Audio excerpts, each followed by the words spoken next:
SATH basically is an NGO, and we're a social work organization, and we tend to work with a lot of marginalized community like women and children. I think SATH is a dream of young people who are here to do something in their own community from their own level. Back in 2004, when we were still students doing our social work, 11 of us got together with this idea that let's give something to our community. And that was the time we formed a group of 11 youth and we founded SATH. As we are all aware about the earthquake back then in 2015, SATH was working for the immediate relief, and we were doing some reconstruction work. We visited several districts, and we were trying to make a difference on our level. And I think at one point our team decided that what if we give the same input that was more sustainable and in the long run would have a bigger impact. So we decided to give this opportunity to 5 marginalized girls who belonged to the earthquake affected district, and we started giving them tailoring training. And towards the end of 6 months, I think the result was quite positive, and we were also able to cater towards their holistic development. And I think the pilot project initially was really positive, so that led to a bigger project, and we were able to reach out to more girls. So after the success of the pilot project, we were approached by a Canadian organization called Development and Peace, and they really liked the concept of our pilot project. And as we came along, we decided to extend the project to 30 more girls. And with the support of Development and Peace, we reached out to 30 more girls from Sindhupalchok, Kabre and Makwanpur.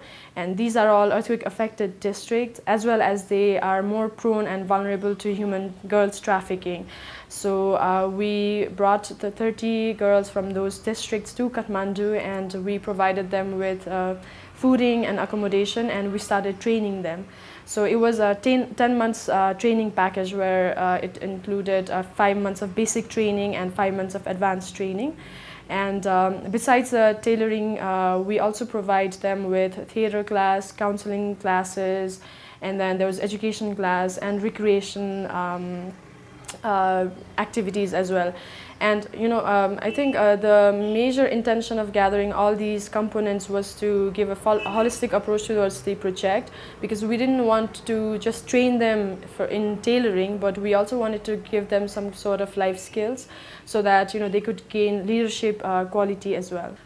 So I think towards the end of the 10 months tailoring training, most of the girls, they went back to their own community, because the basic idea of our project was to bring in the beneficiaries, give them training, and then help them go back to their community and start up something on their own so that they could support themselves as well as their family.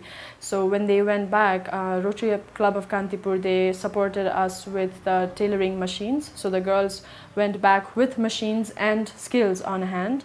And we just did a follow-up with the girls, and we are very happy to see the outcome, because most of the girls, they're either working in their own homes, some of them are working in a tailor shop, and few of them have also started their own tailor shop. So I think this is a great achievement for a project like ours to see such immediate outcome.